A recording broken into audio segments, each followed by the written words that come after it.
want to introduce our guest today, Joanne Lipman. She's one of the nation's leading journalists and author of the #1 bestseller, That's What She Said, What Men and Women Need to Know About Working Together. Most recently, she was Chief Content Officer of Gannett and Editor-in-Chief of both USA Today and the USA Today Network, leading the flagship publication, plus 109 local newspapers, including the Detroit Free Press, the Des Moines Register, and the Arizona Republic. And in that role, she oversaw more than 3,000 journalists and led the organization to 3 Pulitzer Prizes. Please help me welcome Joanne Lipman.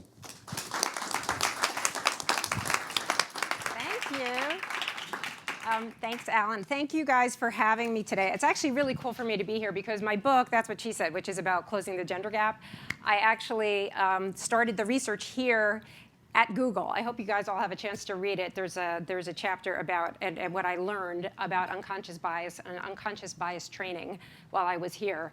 But today we're talking about a slightly different topic, which is media coverage of the elections. How are we doing? And specifically, how gender relates to all of this. So as I'm looking at it, all of you, I have a feeling you probably all remember where you were during the election night of 2016. I certainly remember where I was. I was in the newsroom of USA Today with an eraser and a whiteboard erasing all of our coverage plans because we, like the rest of the media, had an assumption that Hillary Clinton was the front runner and most certainly was going to win. Now, the media, as we all know, got it wrong that day. Our perception, and I'm not talking USA Today, I'm talking the media generally. Our perception was that Clinton was a surefire winner, and obviously that was at odds with reality. So the question that I want to look at today with all of you guys, and we will leave room for questions also, is will the media do better this time around? And to understand that, I want to look again at perception versus reality. And specifically perception versus reality in how the media covers gender at a time when we have a record number of women in the presidential race. And the question I want to look at is what both my industry, the news industry, but also yours in the digital realm, what could we do to improve the odds of better, more accurate, and fair coverage? And I'm going to start with just a little quiz. Don't worry, no grading here. But here's the question. So we've been reading for weeks about electability, right? Who among the Democrats might be able to beat Donald Trump? Who might be able to win over voters who last time around voted for him? And it turns out that actually among the presidential frontrunners, there are 4 who have never lost an election. And in fact, most of these 4 have also turned previous Trump voters. Any guesses? Anyone know who any of those 4 are?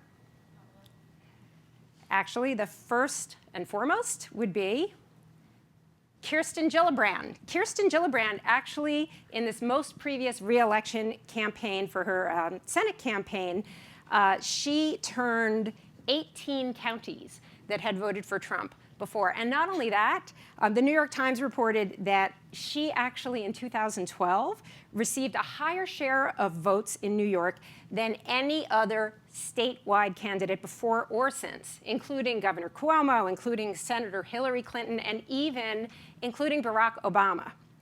So the other 3 are Amy Klobuchar of Minnesota, Elizabeth Warren, Senator from Massachusetts, and finally, Kamala Harris of California, Senator.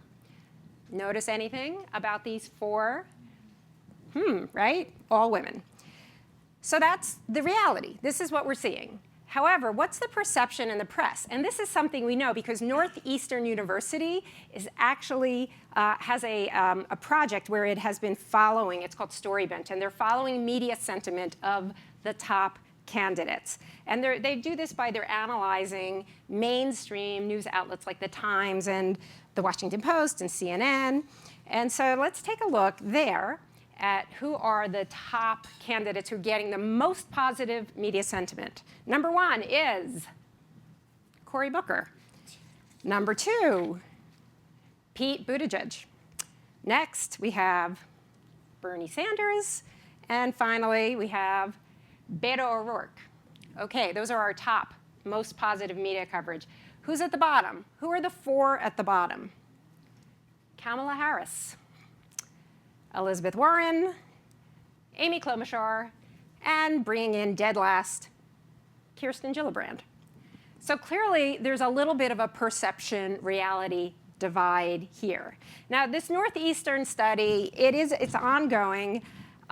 These results could change over time, but the results to date, you know what, they really shouldn't be that surprising, because there is a blind spot for pretty much the entire news industry, and that is we're kind of terrible at covering women.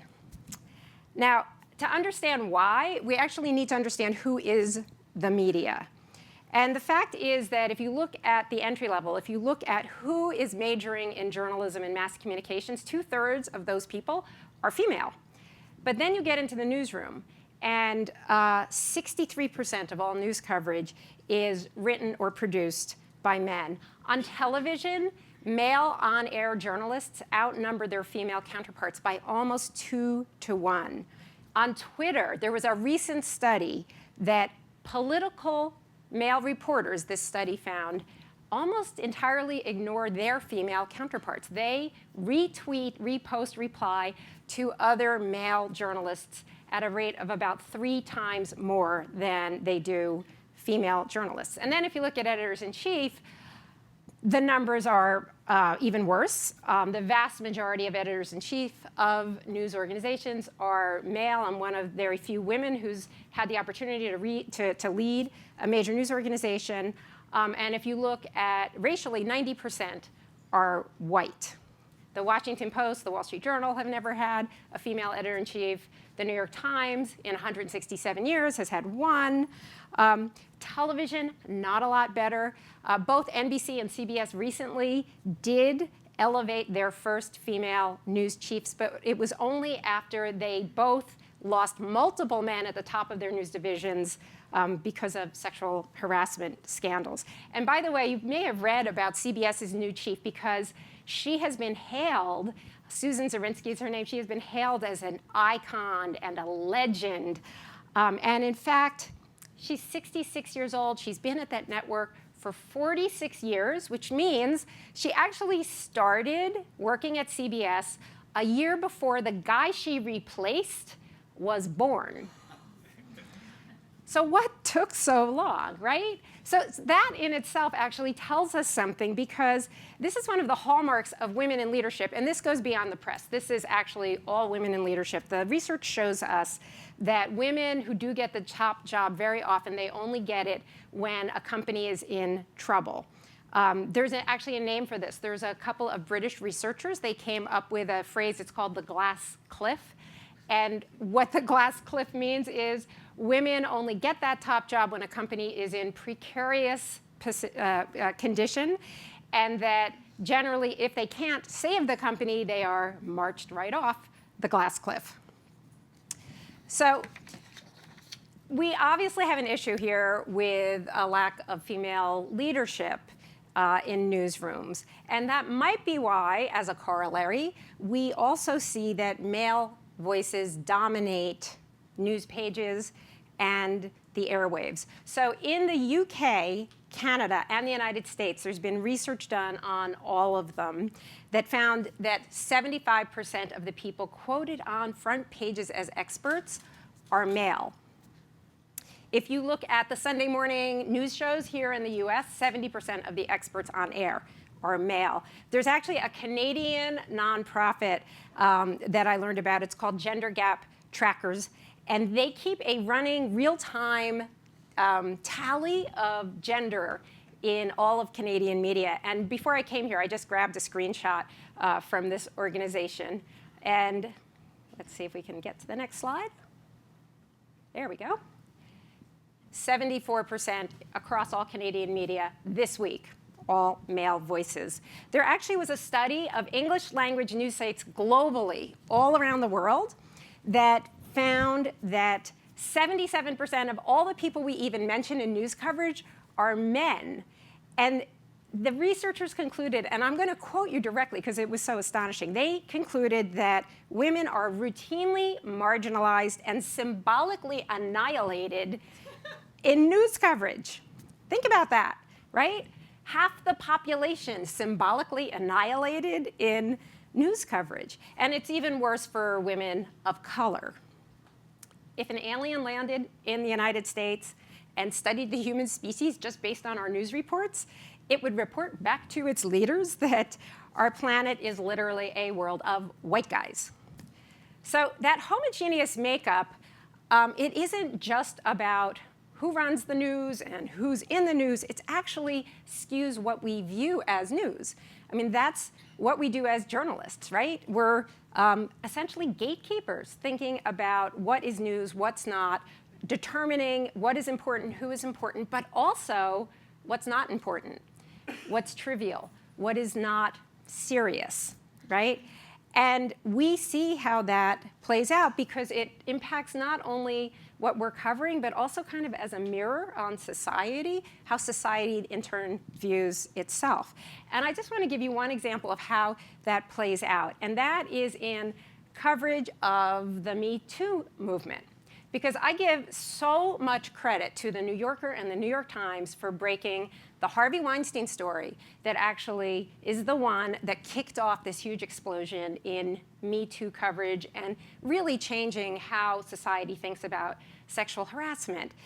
So I give a lot of credit to those reporters, but I also give tremendous credit to their editors, and here's why. This is how the Times played that story. So here's what you'll notice about that. It is on the front page. It's, as we say in the business, it's above the fold, signifying how important it is. It's essentially the lead story in the New York Times. And what that does is this is the Times sending a message, its editors sending a very strong signal that what we're talking about here, it's not like a mere funny haha sex scandal. This is a serious systemic societal problem that impacts multiple industries. And taking this seriously as real news is actually a real break from past coverage. Because think for a moment about a similar story. 3-4 years ago, think about where did you first hear about Bill Cosby, right? Powerful man in the entertainment industry, accused of sexually assaulting dozens of women and protected by his power and by his influence.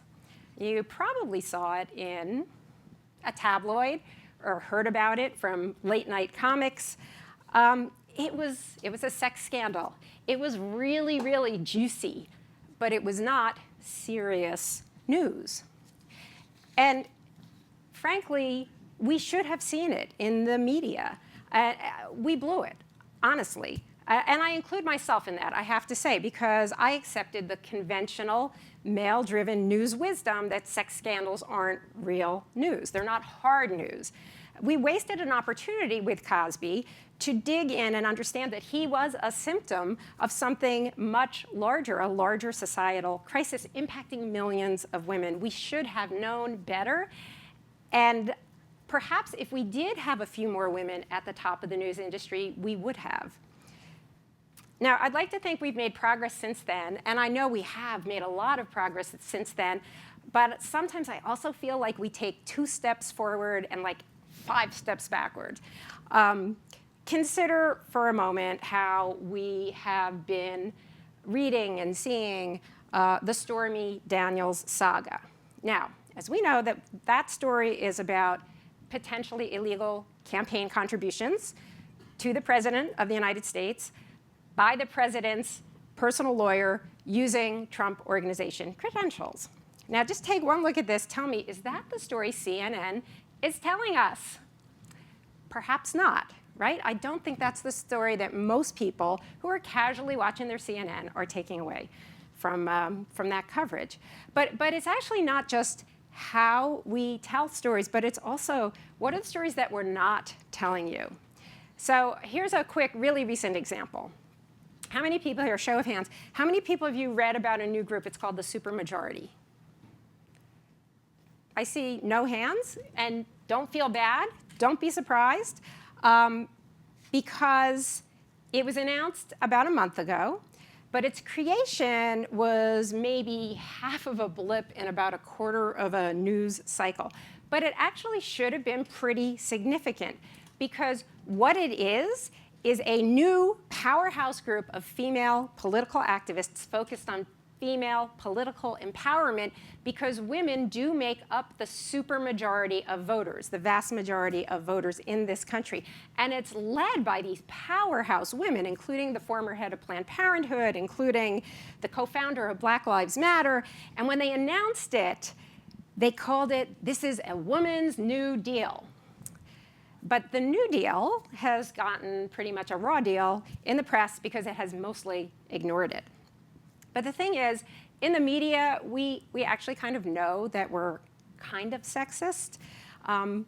There's some really great pockets of coverage, but overall, we know that this creeps into coverage, and we just can't seem to help ourselves. The New York Times actually wrote about this recently in a piece on the likability factor of the presidential contenders. So likability is like a death knell for women.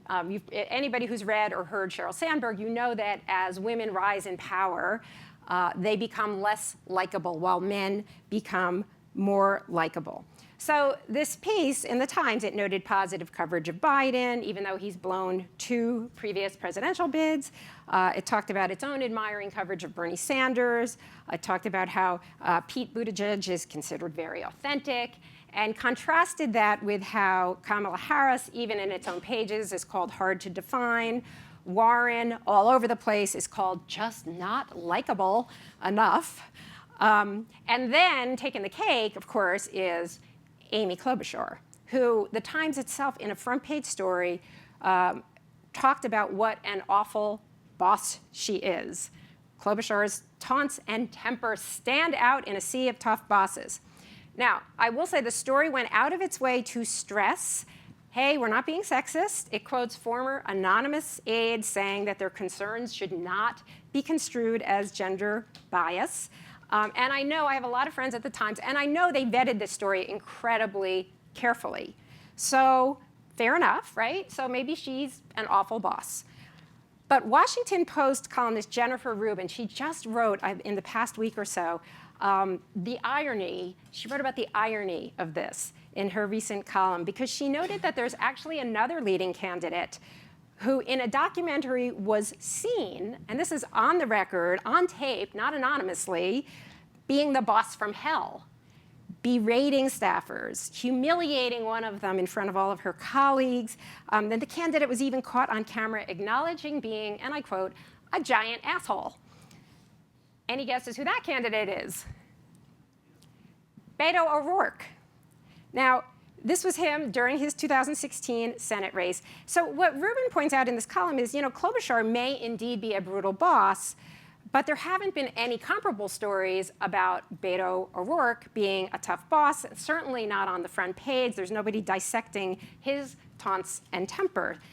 Though I just did Google him before I got here, and I did notice that there were, on Google, 107,000 mostly positive references to his live streaming his haircut, which, by the way, for comparison, Hillary Clinton got more than 10 times that many Google results about her haircuts over the years, most of them really not all that positive, which actually reminds us that it does sometimes seem like we're repeating 2016 or 2008 all over again, because coverage in the mainstream media, as well as in the rest of the media, and certainly digitally and online, was really gendered. I mean, she was unlikable. She was an angry woman. She had cankles.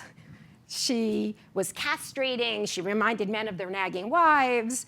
There was a whole article about her laugh that called it the Clinton cackle. And she was referred to so frequently as a witch that you could actually make some sort of internet meme or an entire line of T-shirts just out of all of the political cartoons that showed her as a witch.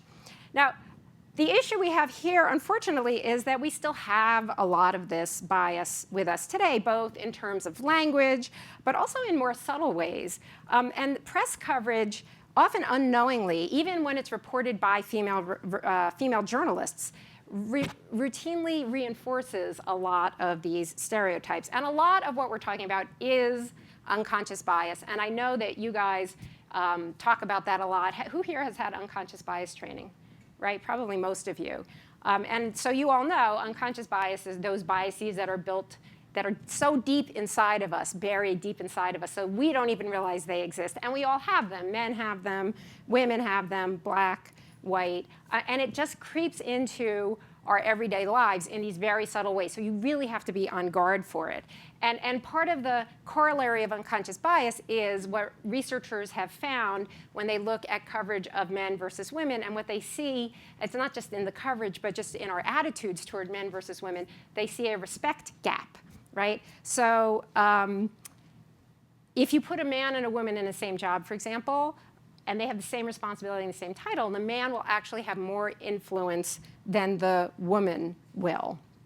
And then you also see it in coverage, because other researchers found that when women display anger, they lose respect, right? Whereas when men display anger, they actually gain respect, which obviously that was the Clinton-Trump dynamic back in 2016, which we saw really, really clearly. She had to work really hard to not be the angry woman.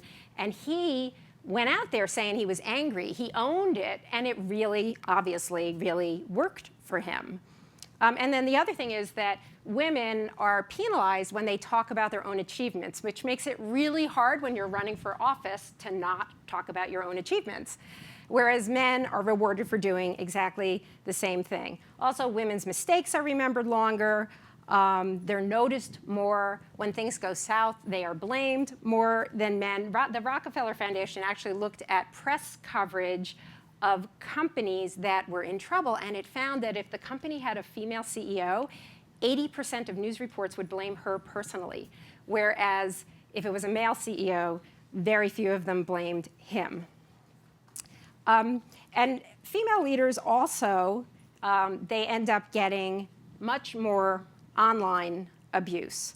Actually, women in general, and I see some women out here, and you probably know exactly what I'm talking about. I've certainly experienced this myself. As somebody who both leads news coverage but also has occasionally been written about, I've experienced this. My daughter actually, in college, she wrote a term paper about abusive, sexist language towards women and in the media, and she showed it to me afterward. And to my horror, I saw that every one of the examples she used was something that was said about me.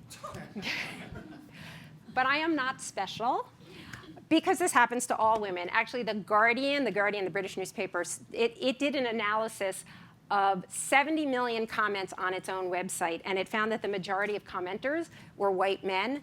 But of the 10 people, the writers, who received the most vile abuse, 8 of them were women, and the other 2 were black men.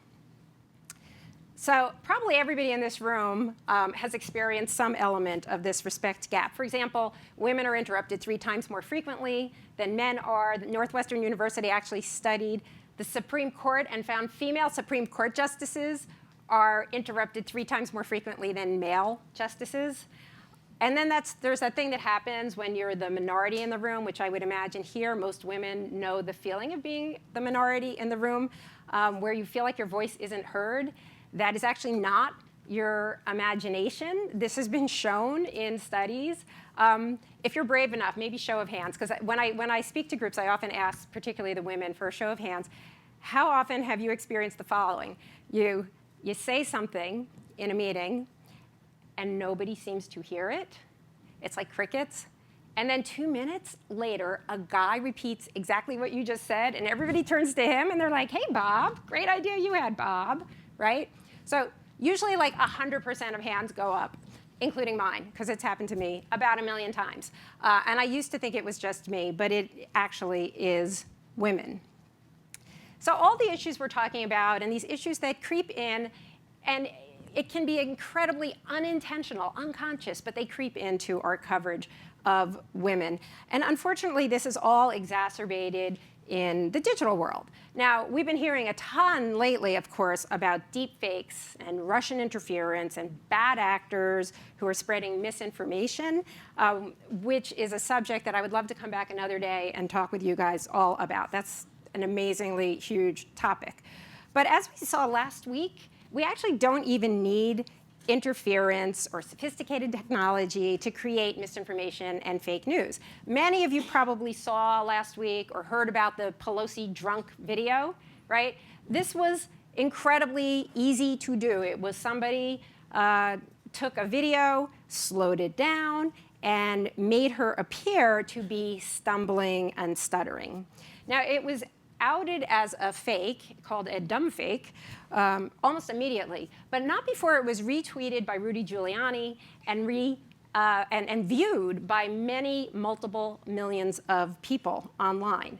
Now, your colleagues at YouTube, to their credit, they took it down, but others did not, which raises the question of the responsibility of the digital platforms like Google, like Facebook and Twitter, to remove or label or combat this kind of content. And I know there's been a ton of work that's been done, and maybe some of the people in this room are doing that, which we appreciate, but it does seem like there is so much more to do to eliminate or redirect users away from conspiracy theories and sexism and racism and homophobia and misogyny. And obviously, there's been a lot of attention paid. Just this week was a huge week for Google and the other platforms under the microscope with federal regulators. But it's so important to understand how dangerous this issue is and how it could get even more so. There's been really interesting research out of MIT that found that false information travels faster than true information.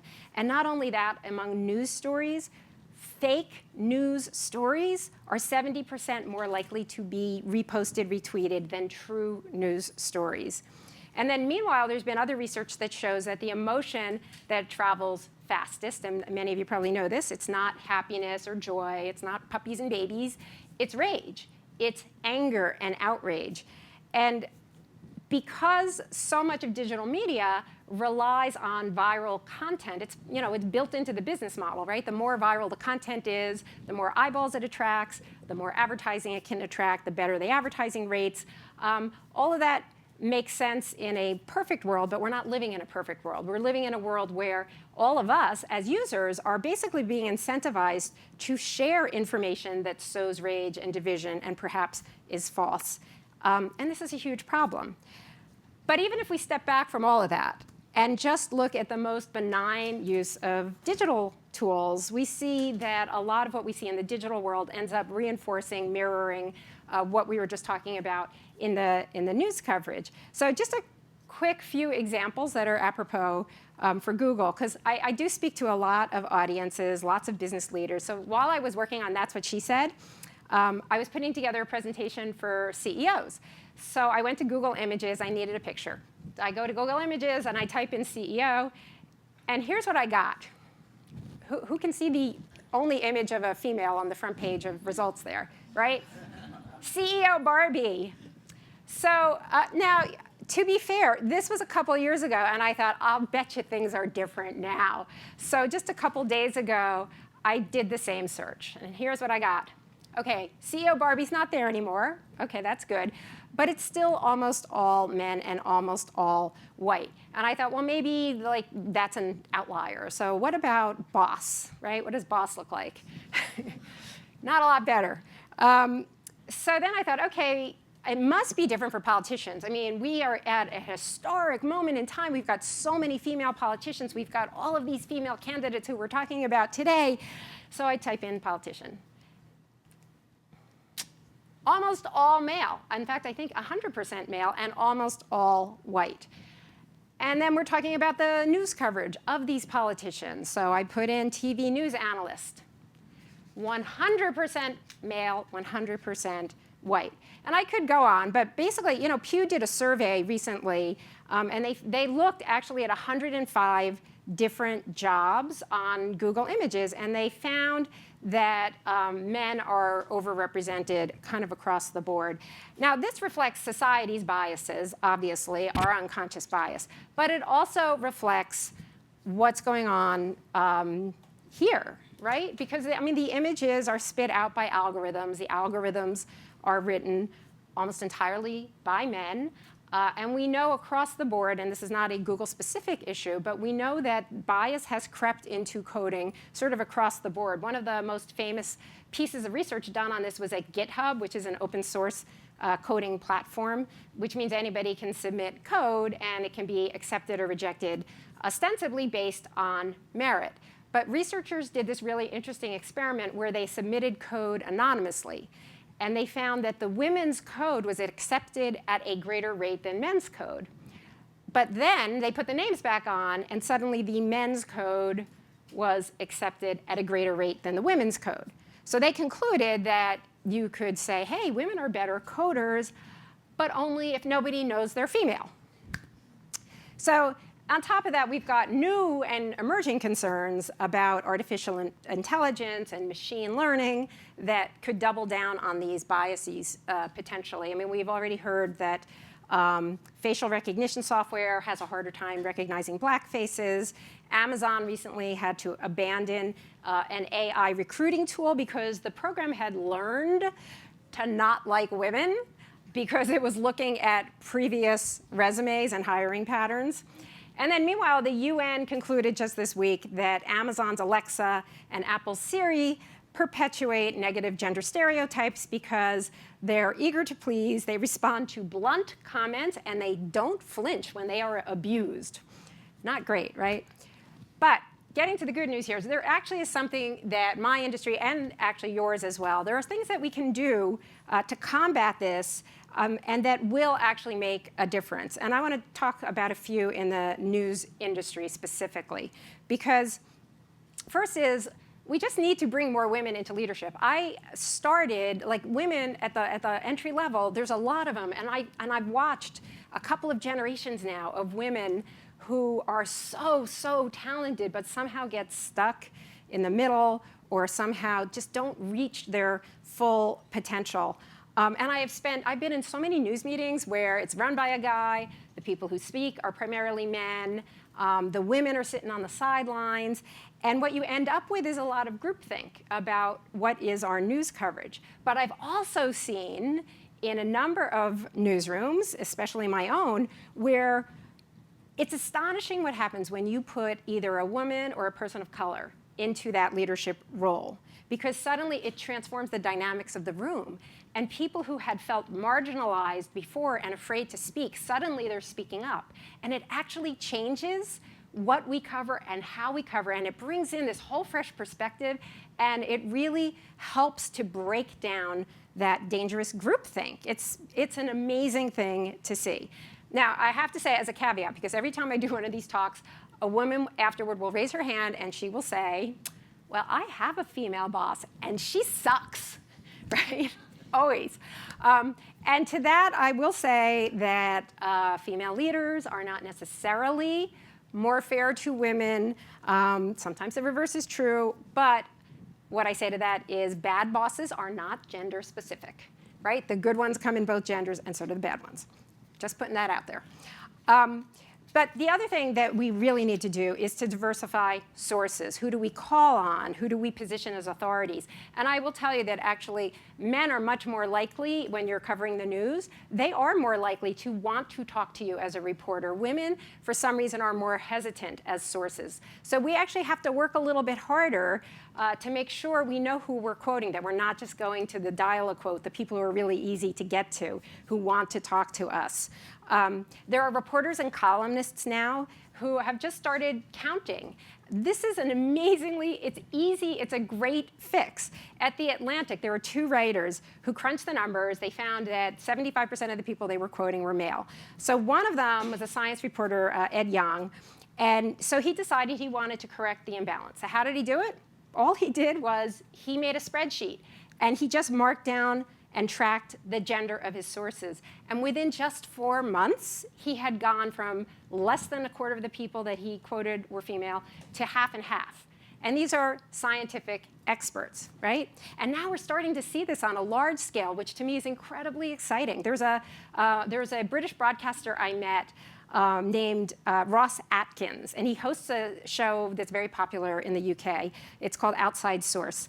And he decided that he was sick of these sort of all-male panels on TV, and he, in his news program, wanted to get to 50-50. So he created the 50-50 program, and it was only for his own show to equal gender representation for female journalists and male journalists and commentators. And it caught on like crazy. His show's on BBC. BBC adopted it for the whole company voluntarily. They didn't force people to do it. But 500 programming and coverage teams voluntarily signed up for this program, and they just released the results from this full year, May to May, and they found that 3/4 of those teams had reached the 50-50 goal. And now we're seeing this jump across the pond here in the United States. Fortune magazine, MSNBC, they're both adopting this, trying to do this. The Financial Times is trying to do the same thing. And it is transformative, and it's not that hard. Also, fourth, be aware of loaded language, right? I mean, I'm sorry, words like abrasive, strident, brittle, shrill, we know those are gendered. We know they're only used about women. We just have to be a little bit more sensitive about how and when we are using those words. And by the way, you know, castrating, nagging, witch, yeah. But that should kind of like be a clue that these are words we should not be using. We can do better. And the other thing I would say is just in terms of who has influence in the media, who do we follow? Journalists are among the heaviest users of Twitter. Sometimes I think they're the only users of Twitter. But we know that men tend to follow men, and actually this is a problem because there are certain newsrooms that part of how they evaluate how their journalists are is through their influence and their social influence. And because men have more followers and men get reposted, retweeted, replied to more, the women are at a disadvantage. And by the way, in political reporting, this has a double bind because women are also more likely to be assigned to female candidates. And if they get less attention, then also the candidates they're covering would correspondingly get less attention and less prominence as well. And there's things, and you guys all know this better than I do, but I just came off of the Knight Commission for Trust, Media, and Democracy, which was a commission that was put together with representatives from Google and Facebook and other tech firms, as well as journalists and academics and lawyers. And we were looking at what are some of the things we can do to increase trust in media. And some of these had to do with the tech industry. So the first is uphold your own standards. You guys have written standards. And I know like this gets really, really squishy. But the reason I'm showing you this is because your colleagues at YouTube, they took down the drunk Pelosi video to their credit, right? But then when I was coming here and I was looking for an image of Pelosi and I put that into Google Images, very high up in search results, I saw all these YouTube videos like this one that were basically saying she really was drunk. Like this wasn't a doctored video, this was the truth. It was a bunch of conspiracy videos and they came very high up in those results. So we've got to do better on that way. You know, algorithms, are they accurate? I wonder if there's a corollary or something that's sort of an analogy that would work for you guys like the 50-50 program worked in the press that allows us to, the algorithms, to kind of wipe the bias out of them. And we need to be much more transparent. That's one of the recommendations from the Knight Commission is just more transparency about what is it that we as users see and why are we seeing it, just so that we understand better and can make better judgments. And of course, there is the being way more aggressive in fighting misinformation, malinformation, deep fakes. is there a way to, and I know you guys already work on this, but is there a way to more effectively push up that verified quality information, push down the poor quality results, the conspiracy theories, or redirect searches so that they go to more legitimate sources? Just yesterday, YouTube did take down Holocaust denial videos, white supremacist videos, and videos claiming that women are intellectually inferior to men. But what took so long, right? I don't understand that. And part of that, by the way, is figuring out, so this to me is the holy grail, can we figure out how to incentivize us, all of us as users, to share quality information? And I'm not talking about politically correct information, just quality information. In other words, not the conspiracies, not the drunk Pelosi videos or the Hillary child murderer pizza ring videos, conspiracies. We already know that we're incentivized in a way to share information that spreads outrage and fear and distrust. And I'm wondering, is there a way to incentivize users to share quality, truthful information instead? Now, I know none of these steps are easy, they're not cure-alls, but they are a start. And I do feel like these are especially urgent as we enter into the heat of the 2020 campaign coverage, and as we enter into a moment where we have a historic number of female candidates, which does bring me back to that original question, which is, can the media do better covering the campaign, and especially covering female candidates, this time around than it did in 2016? Can the news industry, and also your industry, do anything to improve the odds of accurate and fair coverage? Now, I will tell you that kind of based on conversations I've had with people and the fact that I am an eternal optimist, I would answer that unequivocally, hell yes. Hell yes, we can, we must, and I am confident and I am optimistic that if we all put our minds to it, we will. Thank you.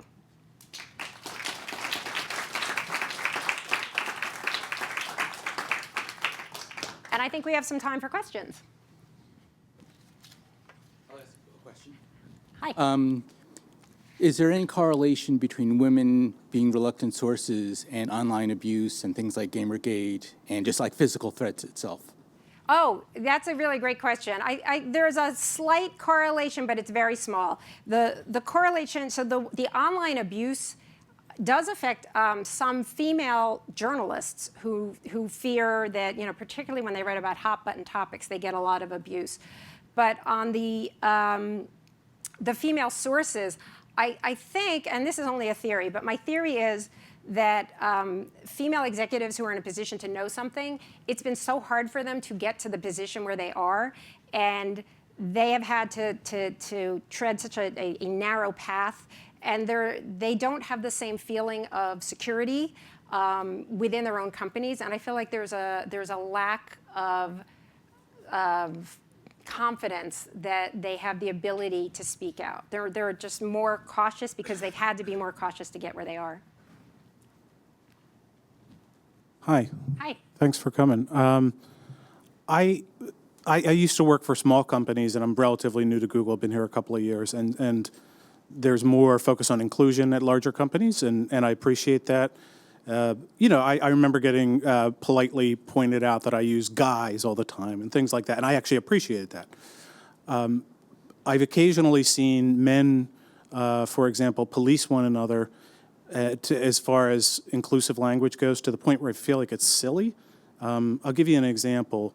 We had a team document where we were describing the rules of the mission of the team, and I wrote something like, "We are aggressive in pursuing," and I was told that aggressive is a male word. And to me, like, there are strong connotations for certain words, and then there are mild connotations for certain words. And I would put the word, like, I think that both men and women could use the word aggressive pretty liberally and pretty easily. The problem is, though, that when people point out, and you could agree or disagree with that example, but when people point out these very mild things it feels like we're going too far. And I honestly, I kind of shut down because am I going to have a 15-minute conversation with this guy about, and he was a guy, about whether the word aggressive is inclusive or not? I mean, where do we draw the line? Yeah, I think that's a really legitimate point, that we all have to be hyper aware. We do need to be more aware of the issue of, the conversation, the language that we're using, the behavior that we have. And I do believe it's really important for men in particular to call out other men, because it's harder for women to call them out. But at the same time, I would say, don't get offended by it, don't shut down because of it, because we are in this transitional point where we're trying to figure out sort of maybe some new rules. And I'll give you an example of my own, which was there was a business friend who I have, a guy, and we hadn't seen each other in a while, and we were meeting for a drink. And I walked into this restaurant, and I see him, and he gives me a big hug, and then he immediately pulls back, and he's like, uh-oh, is that still okay? And I said to him, yes, totally okay, totally fine. First of all, we've known each other 15 years. Secondly, I am a hugger. But third, I'm glad you asked, because I'm not offended, but the next woman, maybe she would be. And I do feel like we're in this time where maybe there is a little bit of overkill, but I would just say to you, don't get offended by it. Just understand sort of where it's coming from. And there isn't really a need to be in a long conversation with a guy who's trying to do the right thing. I will also say, by the way, that to your point about the gendered words and things that are mildly gendered, there's an outfit called Textio, which maybe you guys have bought by now, for all I know.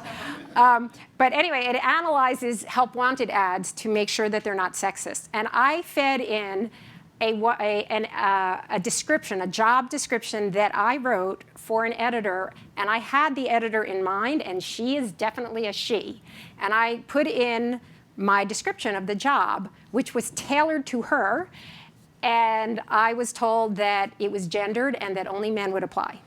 And the reason was because I used leadership and leader. So, I get your point that we have to be careful, but I would also say don't be offended and understand where it's coming from. Yeah, so in this example, what should I have done? For example, if I yielded, I would feel like this is silly.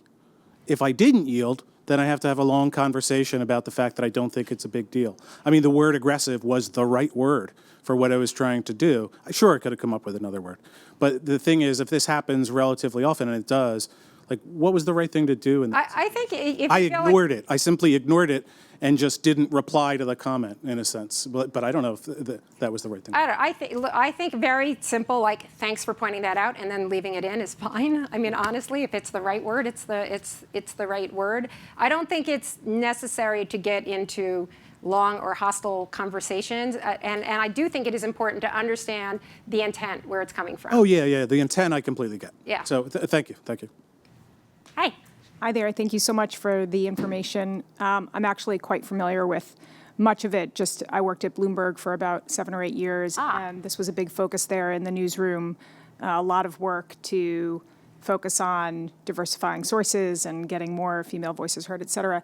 I was interested in your last point about quality information, because it's more of a question around what are your thoughts on how you would define quality information, because our perception is our truth, and how do you make a determination, or how does one make a determination on what is quality information? I have 2 kids, and I talk to them often about questioning their sources and, which publications or which sources are perhaps better than others, and I'd just be interested in your thoughts on that. Sure. I mean, that is a great question, and there are a lot of people who are working on that right now. But at the bottom line, I mean, facts are facts. Facts are actually immutable. Who was it, Daniel Moynihan, who said, you're entitled to your own opinions, you're not entitled to your own facts. So that's a starting point.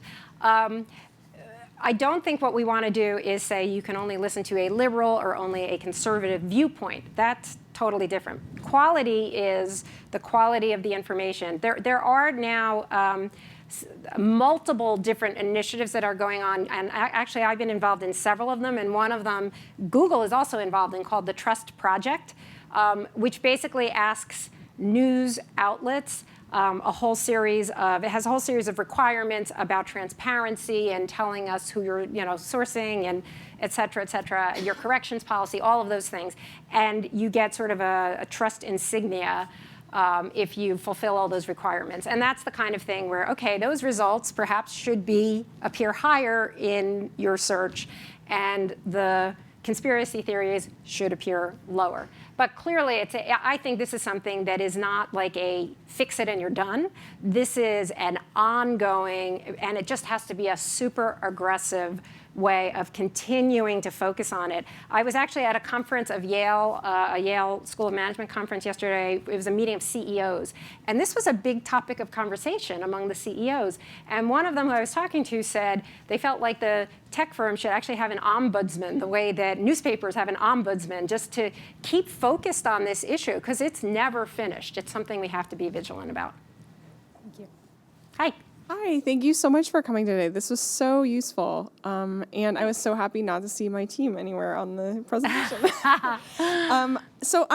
Since you've been in the industry for a really long time, I'm really curious about how the move to the internet has impacted, like what topics get covered, like how they get covered, how often, and if you see like if the way that search engines and social media like surface content impacting like what you cover. Oh, absolutely. So, I mean, you probably are all highly, highly aware of the search for clicks, right? So the news coverage has been impacted in every single possible way you can imagine, good and bad. Because of the rise of the internet, when the internet was first a thing, journalists were really excited because we said, wow, this is great. We can only talk to so many people, but now we're going to have essentially crowdsourcing. There's going to be people at every school board, and there's going to be people who are going to be reporting the news. And there was this sort of mistaken assumption that citizen journalists would know all of the sort of the ethical codes that we had grown up with, which of course it turned out not to be remotely the case, right? We ended up instead with pile-ons. Instead, we thought it would be more voices, and instead it's fewer, louder pile-ons. So that was one impact. Obviously, it impacted the entire business model, which has gone to hell, because all the advertising goes to you guys. One of the things that a lot of journalistic organizations are struggling with now is the tension between clicks, right? Because you want to have more people watch, more eyeballs so that you can charge more, versus what we think of as important news and news coverage, and so that is a continuing back and forth that has not been solved yet. Thanks. Thanks. Hi. Thanks again for being here. I haven't really figured out how to craft this question yet, but I think I was curious if you had any thoughts on, I think the top-down approach of, we need more women in leadership so that they can pick the better story, not better, more inclusive stories, and the way they report it, that makes sense. So that's, top-down, but, bottom up, I think I have a hard time explaining to my mom, who says she hates Hillary Clinton, why she might be saying that and why that might be gendered, or even just other men that say that. So if you've had any advice or experiences trying to have these conversations about media representation, individually, just among people like us. You mean you're talking about sort of the generational divide? No, just on an individual level, when I'm talking to someone about this kind of topic, how to talk to them about it in a way that they might understand. Yes, Actually, just sort of understanding the facts and knowing, just having some of these facts at your fingertips is really easy. Okay, I'll give you an example. This actually just happened a couple of weeks ago. So I'm at, it was a business dinner, and there were 2 women and 2 men. And these were all, they were journalists and lawyers, and we were business associates. This was not a social dinner. And I raised the question that I asked in this presentation. I asked the question about how is the media treating female candidates, or something along those lines. And the 2 guys, both of them, just are going, you know, they're both of them like totally dominating the conversation. Like one of them is like on a monologue, and then the other one responds with a monologue. And meanwhile, the woman sitting right next to me is somebody who actually is a news leader who covers all of this stuff. And I'm like, you know, time out, guys. Did you know the research shows you that women have to make up the majority of a room, 60 to 80% of a group, before we get half of speaking time? I'd actually like to hear what, you know, my friend over here, this woman, has to say, since she actually is an expert in the topic that I just asked about. And the guys, like, you know, I did it in a friendly way, and they laughed, and they got it, and she got to speak. So it was just a matter of kind of, not in a nasty way, but just kind of pointing out the facts. That's right. Thanks. Hi. Hi. I'm also trying to figure out how to formulate this question, but I'll work at it. It seems like over the last several years, another part of the whole news story has been sort of this bifurcation where different people find different news outlets that they feel are the trustworthy, factual ones, and they see the stories there that aren't getting covered by the other outlets that they don't trust. And they just sort of then start saying, well, these are the sources that are trustworthy. These have the good news, and those don't. And it seems like both sides, or many sides, have these sorts of views. And so I'm worried about how much things like, you know, making sure that if some fraction of the news outlets work hard, media outlets work hard to make sure that their coverage is fair and that they're presenting, you know, quality stories that are not biased, if that just helps continue this divide and doesn't actually help solve the problem. Yeah, well, what you're pointing to is a serious, serious issue of filter bubbles, right? We all want to live in a world where everybody agrees with us, and the media increasingly has been polarized. And that's an entirely other topic that is so important. But I would say that whatever poll you look at, we all of the problems I talk about here, we have. Right, so these, if we can at least focus on these issues, that will help us. It doesn't help us with the polarization. I will admit that. I guess my question is really, if only one poll sort of tries to fix their behavior, does it really end up making progress? Oh, well, I do. Yeah, I actually think it does. I think it does. If we can have, you know, the vast majority of Americans, even though they watch one poll or another or read one poll or another, if you actually look at the vast majorities of Americans, they're actually more in the middle. They're not extreme right and they're not extreme left. So if we can have the news industry, even if it's only, you know, leading but large news organizations, local news, right? This isn't just actually, it's the news that you're surrounded by. And it's not just the ones that are in the filter bubble. I mean, it's all the information you're getting. So it's the information you're getting from your local news and your local radio and your local TV, as well as national television and the national news and your big national news outlets. I do think it will make a difference. I do. Yeah. I appreciate and your also I optimism. should add, but your digital outlets, most importantly, right? And that includes, you know, what we're seeing from Google as well as the social platforms.